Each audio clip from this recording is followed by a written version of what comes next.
Jazz guitar today, what's going on? Long time no see. So, the reasoning for my hiatus is I recently just moved into a new area, and on top of that, I've been teaching and doing a bunch of other stuff like crazy, such as like gigging and doing other lessons for people, and it's been super crazy, but now I have a little bit of extra time, and I can finally finish up this Bill Evans series. So, the last lesson that I did, which was back in November, was part one of this, and in this I talked about Bill Evans and his harmonic concepts and stuff that he does within his chord melodies and what have you. And I was really, really humbled because this lesson actually made the cover of Jazz Guitar Today. I was completely beside myself. So it was a really awesome lesson and a lot of fun doing it. And there's definitely something for everybody to learn in this lesson. So if y'all haven't seen part one, I highly recommend you do, and you can see it right here. Okay, so now going back into part two, we're going to talk about Bill Evans and some of the ideas in his single note lines. So I thought it'd be kind of cool to put a spin on this, and instead of going over just like one chorus or just like a whole solo, I figured I'd take it up a notch and do something which you can do with other players that you really, really are influenced by. And that is basically just taking one of their earliest recordings, and then from there you go and you kind of analyze everything that they've done within their career. And while this is seemingly no kind of like a small task, what you can do is you could do maybe like, such as like I did, which is like a chorus from his earliest recording, which you'll see is Bill Evans playing over I Love You in one of his earlier albums, New Jazz Conceptions. And then from there, we go and we do like 4 to 8 bar snippets of other excerpts from his solos that he's done throughout his career.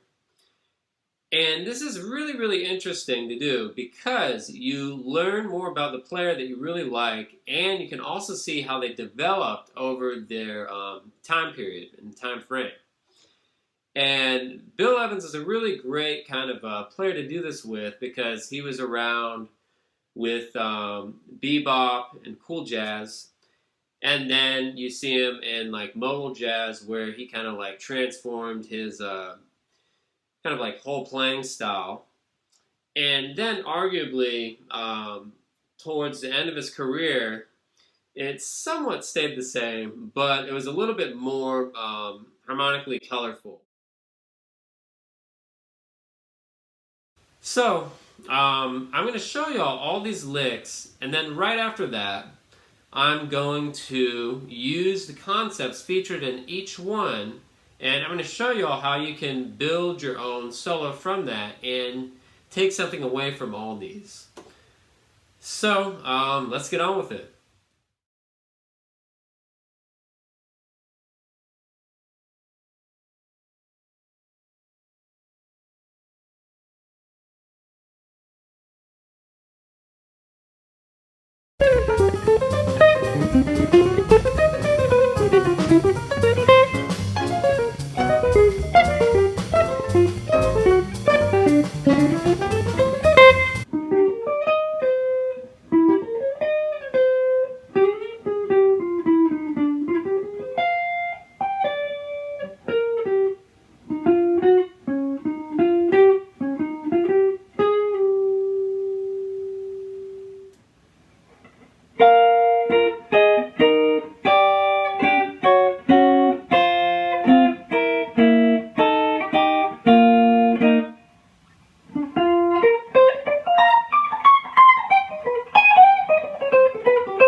Alright guys, so there's the solo using all the Bill Evans licks, and it was over I Love You. So y'all may have noticed that I didn't do some of the licks verbatim, and that's totally cool. With this kind of concept, you can either try to do some of the licks verbatim, which is cool, or you could take bits and pieces of it and try to come up with something on your own and do variations based around that lick. Either way is really effective and pretty cool if you're trying to build up your jazz vocabulary and trying to get other ideas under your belt. And especially with someone like Bill Evans, it's a goldmine of information. And because of that, I'm going to post PDFs of these licks that I transcribed, along with, I did a full chorus of I Love You from one of Bill Evans' first albums, New Jazz Conceptions. So, if y'all want that, you can head over to Jazz Guitar Today under the video, and I'll post all the PDFs there. And with all that being said, I'll see y'all in the next video.